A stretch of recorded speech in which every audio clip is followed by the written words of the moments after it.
Doing? It's Friday. It's uh, the 16th. Yeah, it's the 16th of July, and I'm excited to be here. It's I'm gonna get the stream going on Instagram. Also, I know I'm a little early. I said I would be here at 11, but just got to get rolling. It's busy. We're at ITF. We're at the International Trombone Festival, um, and it is been a busy week. It's been a fun week. Last night we played. What's up, Instagram? We're here at ITF. We're live on YouTube and Facebook. Hope everybody's having a wonderful day, having a wonderful week. Like I was saying, it's been busy here at ITF. Been busy kind of running around and playing. And last night got to play a little bit at the jam session.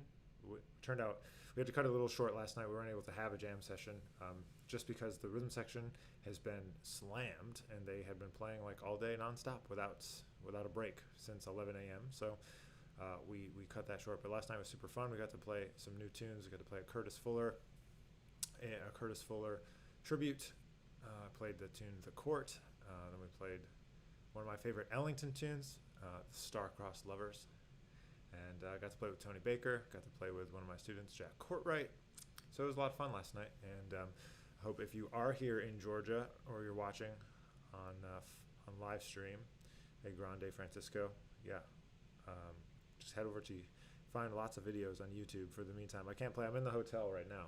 I was going to do this live from the ITF lobby or something, but there's not really any Wi-Fi over there. And I didn't want the stream to crash like it was crashing last week. So I'm in the hotel doing the live stream this week, so I hope everyone understands that. But I know we're a little early. I'll give people a little more time to get on. I see some questions rolling in already, which is awesome. So if you're here, I posted about it yesterday, but I wrote a book of duets, and we're pretty excited about that. And it's pre-sale copies are available at the ITF merch table, and if anybody wants to do that, or wants to go and play some of those duets, find me, and let's see if we can find a time today or tomorrow. I'm going to be today on Jen Wharton's recital at 3 o'clock. I'll be at the J.J. Johnson and Carl Fontana competition finals. Those are at 12:30 and 1:30. DJ, I saw you asked when it was. 1:30 is the J.J. Johnson competition. 12:30 is the Fontana. So I'll be over there for both of those things. And then I'm playing on Jen Wharton's recital at 3 o'clock. And I'm just hanging around. And tomorrow I have 2 workshops here at ITF. So if you're watching tomorrow, you can go on the live stream. You can check it out. 10:30, like a warm-up fundamentals kind of session. And then at 4 o'clock, closing out the youth workshop, doing what am I doing?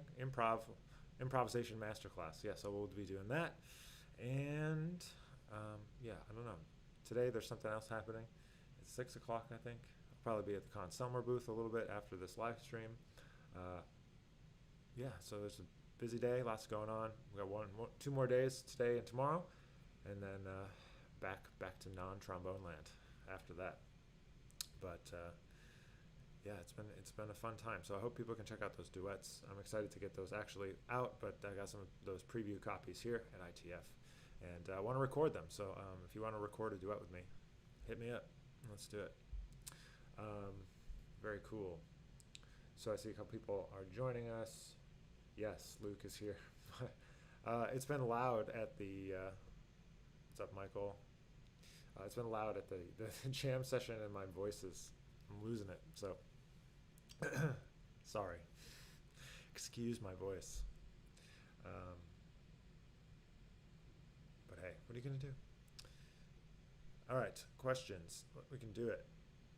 Grande Francisco. Yes, the first question of today, July 16th. He says, how do you go about making your own etudes? There's something that I do with my students quite a bit. And it's a really useful exercise, being able to I like to think about it either in one of 2 ways. One is thinking about making an etude that works on something specific. So that might be using a certain type of melodic material, harmonic material, rhythmic material and saying, all right, I'm going to try to write an etude using this particular material over these sets of chord changes. And then another way that I like to think about it is thinking that I'm going to write, like, if I could compose a solo that was killing, what would it sound like? What would the rhythms be? What would the lines be? And would it be multiple choruses, one chorus, and try to compose out of time, um, you know, something that you like and something that is you find that sounds great, and so that way you can practice sounding great on your material, and you're not just regurgitating some other etude, or you're not just playing only transcriptions. It's kind of just trying to bring all the worlds together and make sure that you're able to do get your ideas out. So that's why I talk about, like, composition is an extension of improvisation and vice versa. And so, like, that's why I launched last week or 2 weeks ago the composition course, mini course, and you can check that out if you want to dabble into writing and arranging some jazz music with a kind of a, not regimented, but step-by-step process of getting into it. So if it's something you're interested, you can check that out. But the etudes thing is really a helpful exercise for getting your ideas out of your head, getting them onto the paper, and being able to play them. What's up, Demetrius? He's on the way to Denton. Nice. Well, I look forward to seeing you in August. Excellent. What's up, Philip? What's up, Higgins? What's up, Alex? Saying hello to people. What's up, John? Here's a question from DJ. Since lessons are primarily focused on getting better at your instrument, how can you, as a professor/teacher, make sure your students aren't making professional mistakes? Oh, I don't think there's a way to make sure that they're not making professional mistakes unless they ask. It's something that we all try to impart on students, like certain best practices or ideas about, not stepping on, not getting in your own way, things like that. I don't think that there's, like, one great solution. There's lots of having those conversations, being open to talk about those things, but unless you ask, it's not really gonna come up, But we try to talk about those things, but it's you got to play gigs, we played a gig together, but in general, if you want to be professional, the best practices, if you will, the best practices for being professional at being a professional musician, it's simple, man. You show up and you're prepared. You make life easy for the band leader. You do what you're asked to do. And just imagine, like, if you've ever led a gig, you know what it's like to get a band together and all those things. That's why I encourage people to do their own projects and get their own things together, because it's really hard, and it's really hard to be able to understand what that feels like and how much work goes into it until you've done it yourself. And then all the things that you could do to be, like, more helpful, more useful, make things go more smoothly, So I just try to do that. So that's number one. Always be early, on time is late, that kind of thing. I try to be early for being early, not always. Is it possible? But when possible, it's better to be early than late, in my opinion. And just take care of business, like, just do what you're asked to do.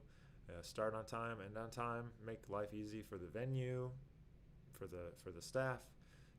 Don't be a jerk, like, there's some things you just learn from doing, and you're not going to be able to sort them out until you have more experience and with dealing with people and knowing when to say no. And you have to play. We were talking about this last night, me and if you guys don't know, a great bass trombonist who teaches at West Virginia, Hakeem Bilal. We were talking about just, like, all the things you do, all the gigs you play, all the weird ways that you meet other musicians, and just being available and being open and being cool. Just be cool. Just don't be a jerk. But that's the best thing you can do. Just be a nice person and be yourself, and ask questions, of people if you need clarification. And because I always say, that disagreements always come from missed expectations or unclear expectations between two parties, whether it's in a relationship, whether it's a friendship, it's always some kind of misunderstanding of expectations that kind of lead to conflict, whether small conflict or large conflict. So anyway, I hope that helps, DJ. All right, so I see people joining on. What's up, Aiden, Kobe, Dentino? Hello. Hope everybody's having a nice Friday. Okay, some questions coming in from YouTube now also, so feel free to drop in any questions you have. If you want to talk jazz, trombone, whatever.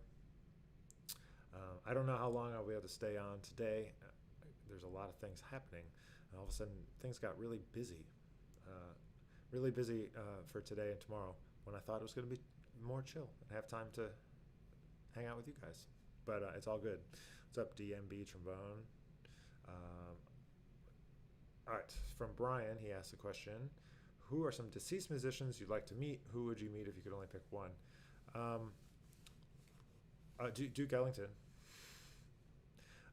We were playing Duke Ellington last night. We played Star-Crossed Lovers. I don't know, man. He's just a hero of mine. Like, there's so many things about how he persisted, how he changed over time, how he featured his band on his music, how he collaborated, how he kept going in the face of like all the BS, and just, yeah, he's super inspiring in a lot of ways. And just like his dedication to melodicism and not being afraid to experiment, not like following the rules all the time, his dedication to voice leading, and he had a great balance of showmanship and musicianship. He was just so many things, obviously a great pianist, but yeah, the way that he was able to keep his band on the road for 50 years, man, is pretty incredible. And something that I aspire to be able to do myself. I mean, I'm not going to lead a big band like that. Different times, I never really thought that was a real like thing, but I think it is. Like, you have to be realistic to the time that you live in and not just live in a fantasy land. I've been realizing that, for me, I've had unclear expectations of what's possible for me, in terms of career stuff and people to play with and stuff. It's like, oh, all those things that you look at, like Duke. I can't play with Duke. I can't, couldn't even aspire to be in his band because the band is no more, I mean, there is a ghost band, which is cool, but you have to be realistic to kind of what's happening and what's possible, and live in reality and not only your fantasy land. I struggle with that sometimes. It's like I still want to play with Art Blakey, but I can't because he's dead. Anyway, Brian asked if I could pick one, and I went on a rant about the greatness of Duke Ellington, but that's the vibe. Okay, I'm going to go to Instagram for a question, and then I'll come back to YouTube. I see that there. Okay, there's another one from Grande. Have you studied any Slonimsky's thesaurus from melodic patterns? Yeah, Slonimsky, if you don't know that, we've talked about him a couple times recently on the stream in the last couple weeks. If you don't know how to spell that, it's Sloninsky. Well, no, I just read how you did it. That's not how you spell it. It's Slonimsky. Slonimsky. Slonimsky.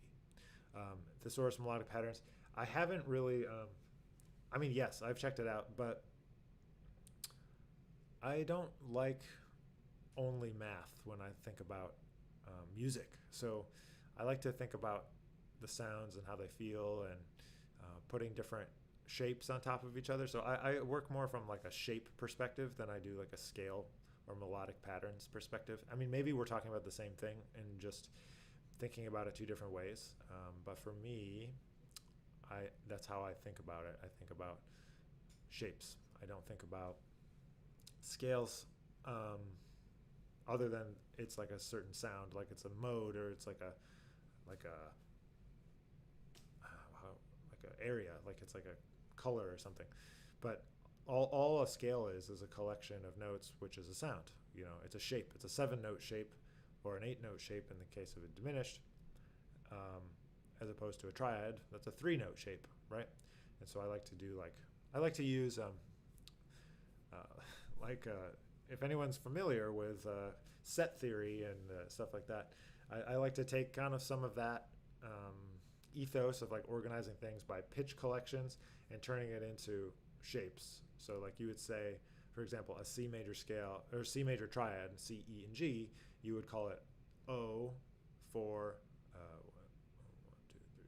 7, 0, 4, 7. I forget sometimes. I have to and that would represent a major scale, and so, or a major triad.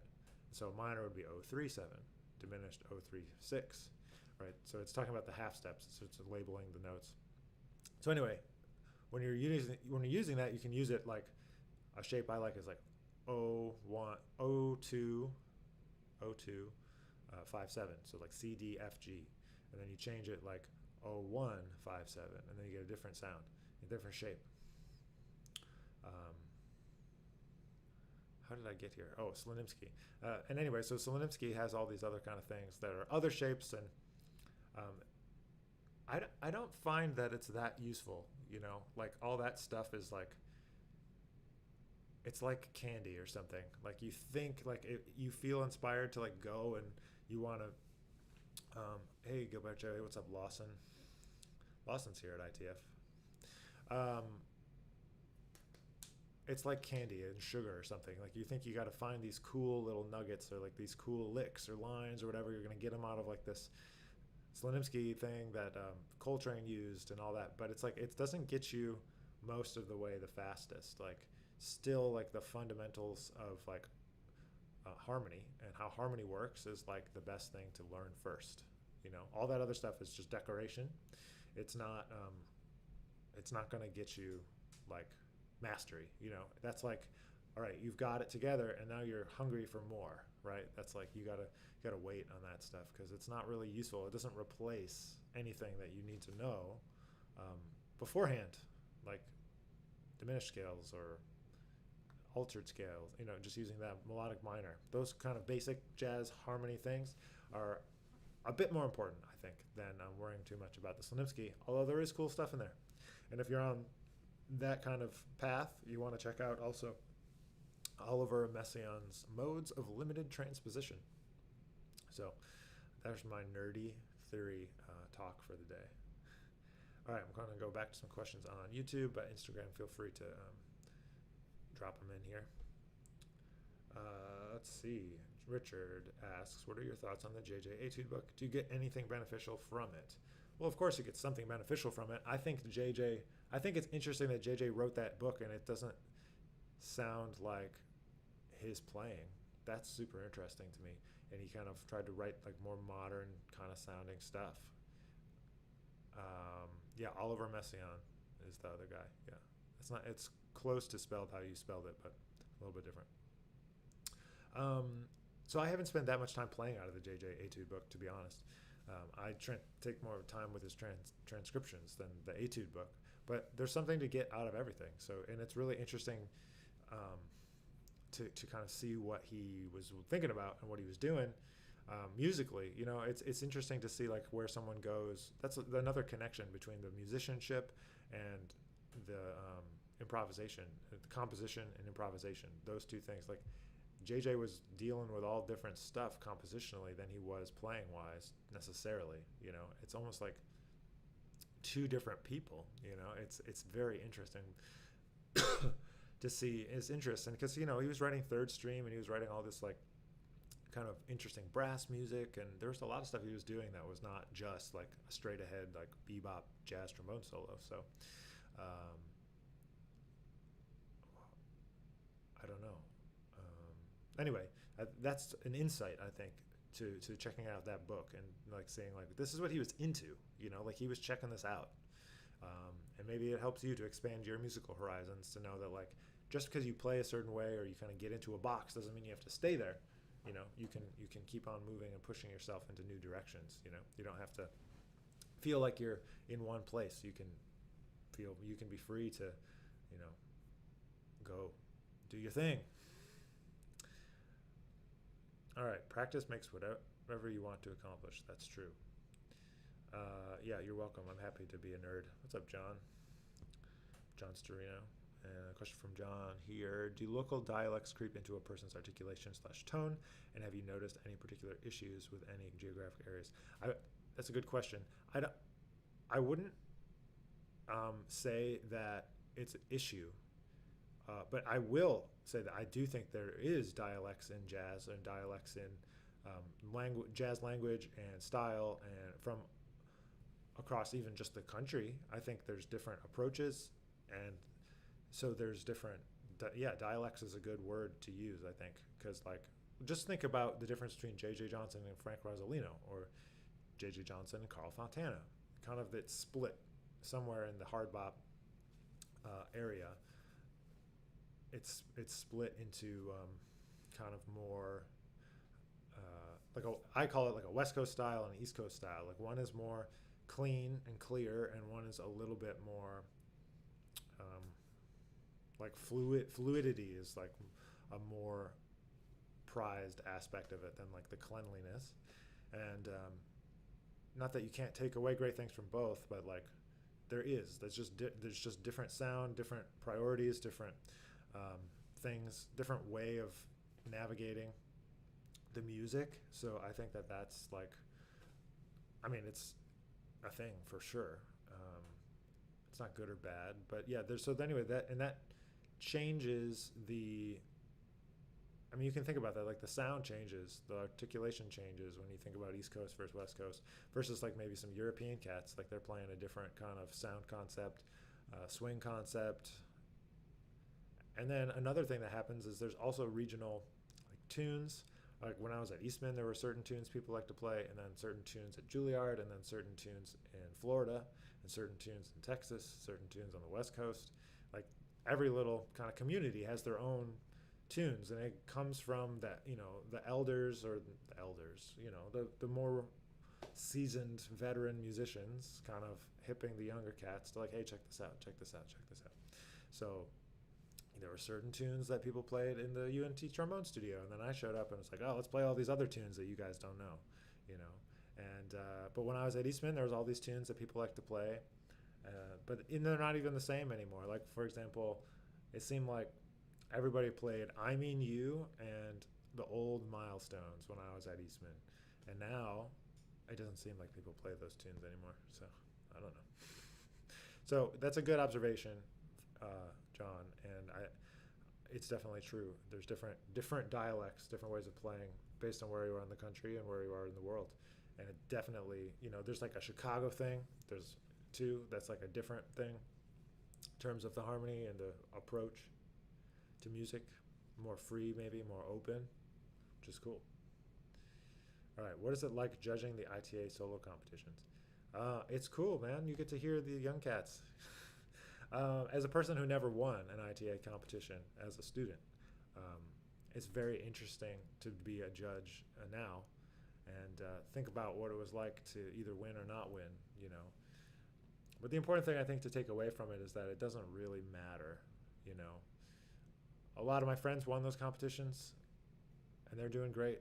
I didn't win the competition, Our experience in life doesn't seem to be all that different based on whether or not we won or lost an ITA competition, even though it's nice to get those things and have those affirmations. It's important to get those, whatever you want to call them. I'll just call them affirmations, along the way. Everybody needs a little, not help, but a little push, like, yeah, man, you're doing the thing. You're doing a good job.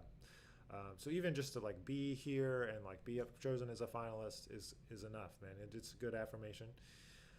It's hard to be a judge because you have to. It always comes down to like taste. Yeah. Gilberto said taste also about something else, and so that's like the important thing. Like depending who the judges are on a given day at a competition, it's like that's who's going to win. Given that everybody plays well and plays, but how they can play, because we know they can play because they sent in a tape where they demonstrated that they can play. So it's always like a stylistic preference. Like for example, for me, my criteria when I hear somebody is that I would prefer to hear somebody that takes some chances and plays their ideas more than somebody who's going to get up there and just try to be a clone of Elliot Mason,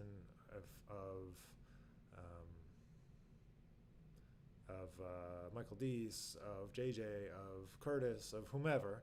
It doesn't matter. It's like you got to be yourself. To me, that's what I'm saying. If I'm the judge, I'm going to be like, well, you got to play well. If you don't have a good sound, you can't play the trombone. I'm not going to think that you're probably the winner. So you got to have those fundamental things together, and then from there you got to demonstrate that you have a knowledge of the music and the history, because that's important to me. Like, you got to know where this is coming from, and then connect to that history and demonstrate that history. And then that last step is the application of but this is my opinion. If you don't have an opinion, you're not sharing your own opinion. It's kind of like what's the point? That's kind of what I think. But anyway, so that's what it's like to be a judge. So it's hard, man, because it's always like, well, they all played great. How do you pick a winner? And it's like such a winner. And sometimes it's super clear. There's one person has developed faster than the others, and that's what it's about. It's like it's kind of arbitrary, the categories that they put on it, because they do it by age, right? They don't do it by experience. They don't do oh, I've been playing for 1 year or 10 years or something, and how far you've developed. 25 and under and 22 and under is completely subjective. Not subjective. It's completely just random, because some people started playing jazz right away, and some people started playing jazz in high school. Some people didn't start playing jazz until college. So one of my students, he was an alternate for both competitions. He's not really ever studied jazz until he was dabbling in undergrad, and now he's doing a jazz master's, and so he's doing a great job and coming a long way. And but it's not he's less deserving because he's got less experience. You know what I mean? So anyway, it's just all, take it with a grain of salt. But it's important to come and see these young cats and get to know them. And I think it's important as members of this community to try to uplift those voices. And so for me, I followed along since I was in high school. I followed every year who the people are. I want to know who they are and how they play, and what's the level. What's the expectation of me to be competitive on the scene, not in a competitive sense, but be competitive to be employed. To be in the ballpark of skills and language and all those sort of things. When the first time I saw a group play on ITF, it was the Juilliard Cats, and they were all finalists or whatever. And it was 2004. It was in Ithaca, New York, about an hour and a half from where I grew up. And it was Willie Applewhite and James Burton and Michael Deese and Wycliffe Gordon, and I forget exactly who else was there, but and I heard those guys, and I was in high school, and I was like, oh, these guys are in college. This is the Juilliard level. How am I going to get into this school? It was a good thing for me. It got me going, man. It got me going. Anyway, that's what it's like to be an ITF judge. Yeah, Michael, sure, I'm glad to shed some light. But it's really interesting. Judging is a very strange thing. It's so subjective. Because I did it I've done it a bunch of times. But it's always just who played the best that day, and whose opinion is going to reign, because everybody has a different opinion about what are the important things? Is it more important to demonstrate facility, or is it more important to be an artist, to have an opinion, And so, I don't know. If you play the fastest, some people are going to dig that. If you play the highest, some people are going to dig that. I just think if you have a calm, centered musical approach, that's the best musical approach, not trombone approach, musical approach, And the thing that I've been thinking about the last couple of days, kind of hearing different people and seeing different people, hearing the finalists for the competitions playing the last couple of nights and at a master class, then hearing people like John Fedchuk, who's one of the artists at ITF this year, the difference, between them and him, and I'm kind of somewhere in the middle, but there's like he has such like a calm confidence in the way that he expresses his musicianship. Um, that's really inspiring to me, and something that like younger cats, they just haven't had time to develop yet, and it's okay, like that's just how it goes. And so I'm like, man, I wish I could go back and listen to myself in those things and be able to kind of think about it with this new lens. But that's what I've always done, is focus on trying to be a music first person, asking my question, what does the music need right now? Engaging the rhythm section, playing as a band, that's my priority. I'm not, my priority isn't to like shred. Maybe we'll play something fast, but it's still about like the energy of that music and the energy of that moment than it is about playing fast or whatever. And I can tell you that it works. Like last night, just focusing on the music, especially when the band is tired and people have been listening to music. It's been a long day, you can connect with people still if you focus on the music and not on the pyrotechnics. For me, for other people, they value different things. It's cool. It's all good. Everyone gets to have their own thing. All right, excellent. Well, thanks for these great questions. Let's see another one coming in from YouTube. Let's see. Who are some of your biggest non-trombone inspirations improvisationally? Oh, that's a good question. I would say, who are the biggest ones? I had a bunch of different phases where I was super deep into one person for a while. So there was a Joshua Redman phase, there was a Michael Brecker phase, there was a Pat Metheny phase, there was a Herbie, there was a Chick. I would say that those ones are pretty big as non-trombonists in terms of vocabulary, in terms of approach, in terms of things like that. So I would say that, I also had a deep dive into someone like Clifford Brown. I think, for trombonists, like he's like pretty clear and pretty approachable because his articulation style was more, he tongued more notes, than Freddie, for example. So like it's a little more accessible for us to play, as trombonists. So I did some deep dive into Clifford Brown when I was in college. So those are the influences. I can't really play, I tried to transcribe the Chick Corea Now He Sings, Now He Sobs stuff. It was like it's hard to play piano stuff on trombone. It can be too angular and they don't have to breathe. There's a lot of things, but I think the harmonic sensibilities, have stuck around for sure on those. What new tunes have you been listening to or learning? I haven't been learning any tunes, to be honest. I've been getting stuff together for this week, learning tunes. Like that tune, Star-Crossed Lovers, was one that I had been learning. I don't know what other new tunes what am I doing? I keep trying to go on a Chick Corea exploration, and then I keep stopping because I get busy with other things. But that tune, Bud Powell by Chick Corea, it's like a great intersection of things that I really enjoy, which is like a modern, like Chick Corea kind of vibe, and then Bud Powell type bebop lines. Like, it's killing, man. That tune is great. There's a live version of it with Wallace Roney and Kenny Garrett. Check that out. It's a whole record of Bud Powell tunes, and they play that tune, Bud Powell, which is a Chick Corea tune. I know it's confusing. But would it be helpful to think of improv as one scale that is constantly changing? I don't know if that's a helpful way of saying or describing it to me.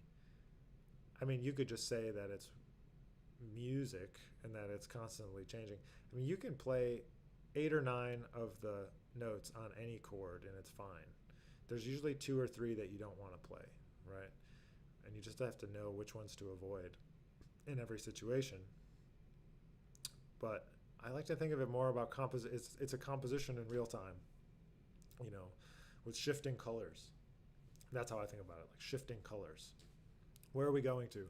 It's always about the journey from one chord to the next chord to the next chord, different tonal centers, different key centers. It's not so much about just shifting, you know what I'm saying? Like a modal tune might be about shifting, but most jazz tunes with functional harmony are about like leading forward, like leading ahead, like how do we get from this key center to the next key center? It's that journey, that tension and release more than it is about like these notes, you know. I don't know if that, hopefully that makes sense. But yeah, it's not that your idea, Jay, is like wrong or anything. I don't think about it that way, because there are specific notes that sound good on each chord. You know, it's not just like one scale. You know, it's each sound and colors. That's I think about the sounds and colors, man. All right, so here's a question from Brian. What's your favorite thing at ITF so far? Favorite thing you're looking forward to? My favorite thing was playing last night. No, I loved hearing John Fedchuk's recital. I'm looking forward to playing Jen Wharton's recital today. I'm looking forward to, I got a text from Steve Wiest. We're going to play tomorrow night, so that's going to be fun, I think. Fun, I think. Yeah, it will be fun. I don't know what that's going to be, though, so that I always like not knowing. That's a good thing, to not know what's coming all the time, you know. That's why I'm a jazz musician. I don't want to know what's kind of happening. I want to just kind of go and find out. Tonight is like concerto night, and I know it's going to be really, really awesome. Joe Alessi is playing Weston Sprott, who's also ridiculous. So that'll be cool. I don't know. There's lots of things. But yeah, my favorite thing is just getting to see everybody, I guess. I also liked playing music. But, and getting to see, it's super cool now to see my students coming through, you know. Because I was always the younger one, and I would always come to these things. But not everybody would come, and I understand why, but these are our colleagues, these are our people, you know. It's important.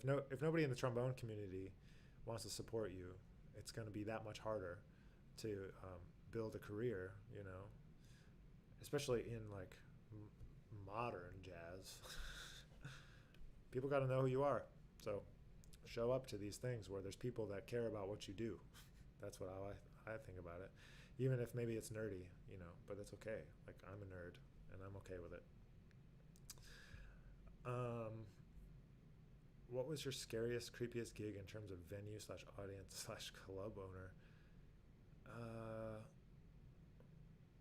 I played a lot of creepy gigs in Europe and weird places. I know. I played in Berlin. When was that? 18? Fall of 18? Maybe it was fall of 19.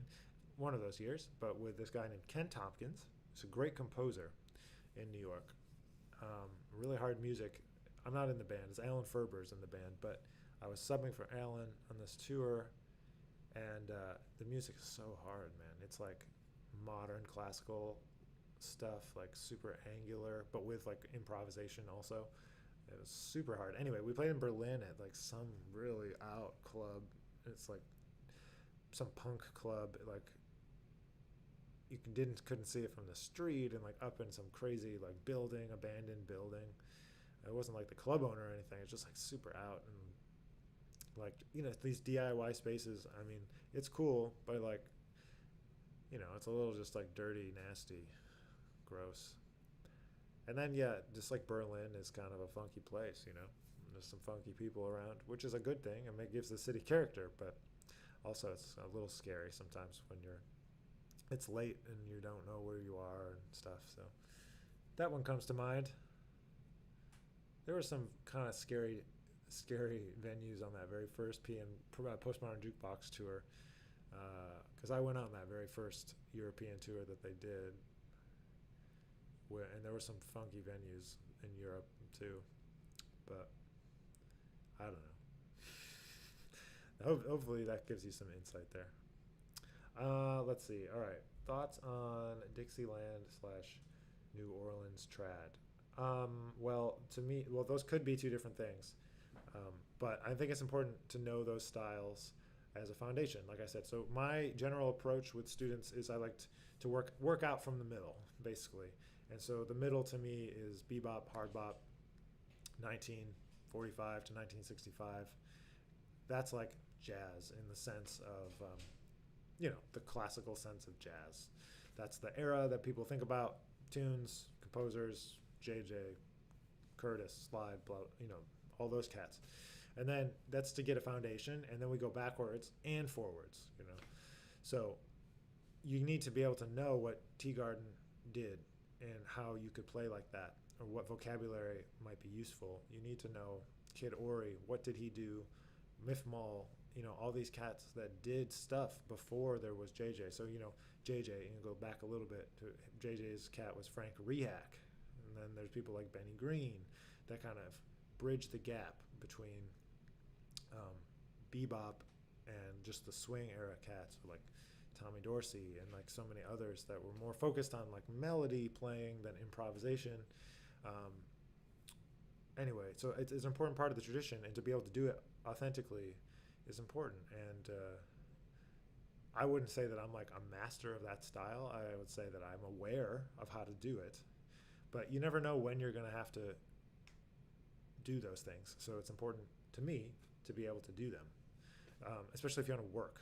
If you want to just play gigs, you want to get in the scene, play gigs, well, you got to know about these styles. That goes back to being professional, what we're talking about, like know what to play.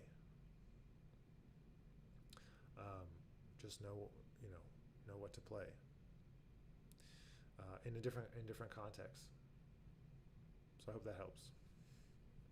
Definitely need to be aware of those different styles so you can do it. So I always come at things from a place of, I don't want to be in any situation where I'm doing things based on like not knowing. I want to know and make a choice. Intentionally play a certain way, or intentionally learn something or not learn something. Will Jones. Thanks, man. I'm glad you enjoy the music. Do you do much big band arranging? Anything I can check out? Yeah, I do some big band arranging. There's some videos.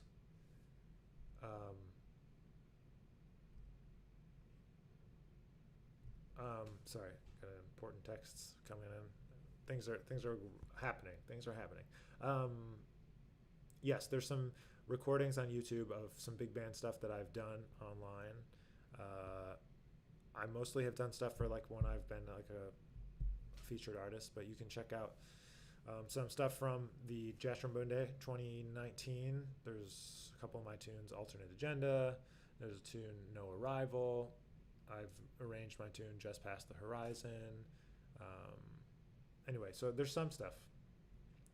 But my tips are just to do it. You learn through doing it and getting it played, and then you have to just like study things, study scores, look at voicings, see how it all works, and you just have to do it, and figure out what sounds good, what sounds bad.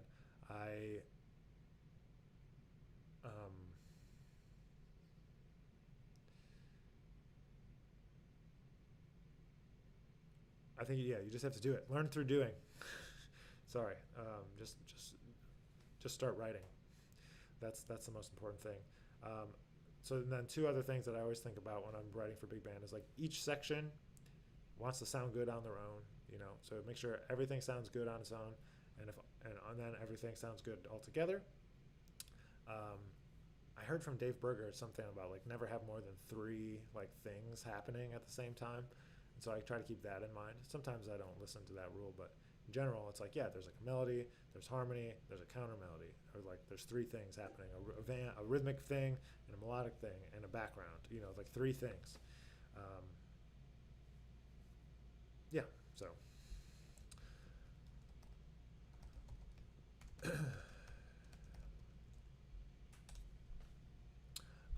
Yeah, okay, so I gotta go. There's things happening that I need to deal with here, and get on to my responsibilities here at ITF this week. So thanks for joining. Thanks for getting on here.